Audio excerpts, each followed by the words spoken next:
Bonjour, nous allons conclure le Tanya d'aujourd'hui, le 4 Menachem Av, 5781.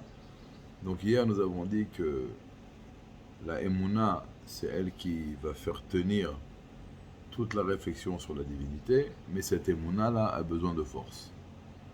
Qui est-ce qui va renforcer notre Emouna? Le Admour Kendi, c'est l'étude de la Torah orale.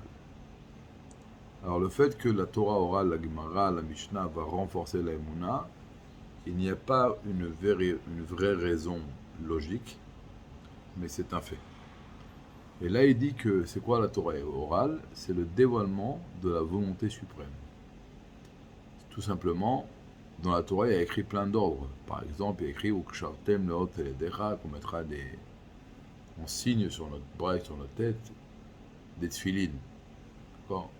Alors, c'est pas écrit des tfilines, c'est écrit que les paroles du Shema Israël, il faut les mettre en signe sur notre bras et sur notre tête.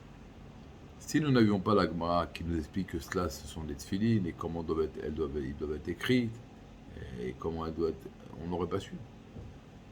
On n'aurait pas su comment faire des matzot, comment faire une soukha, on n'aurait rien su. Donc c'est grâce à cette Torah orale qui d'un côté se dévoile dans l'intellect de Dieu, mais qui est enracinée dans la volonté de Dieu qui est au-dessus de toute limite. Maintenant, une fois que nous avons notre Emouna, une fois que nous avons notre Emouna, et notre Emouna est renforcée, alors maintenant, on a dit que la Emouna, c'est elle qui va faire tenir l'intellect, la réflexion, que le but de la réflexion, c'est de réveiller l'amour et la crainte de Dieu naturels qui sont en nous, que nous avons en héritage de nos patriarches, ou alors de créer chez nous, à travers l'intellect, par l'intermédiaire de l'intellect, un amour et une crainte qui sont au-dessus de ce que nous avons reçu en héritage. Alors là, il dit, quand est-ce que c'est le moment propice, effectivement, de réflexionner afin de développer ces deux amours, tel ou tel?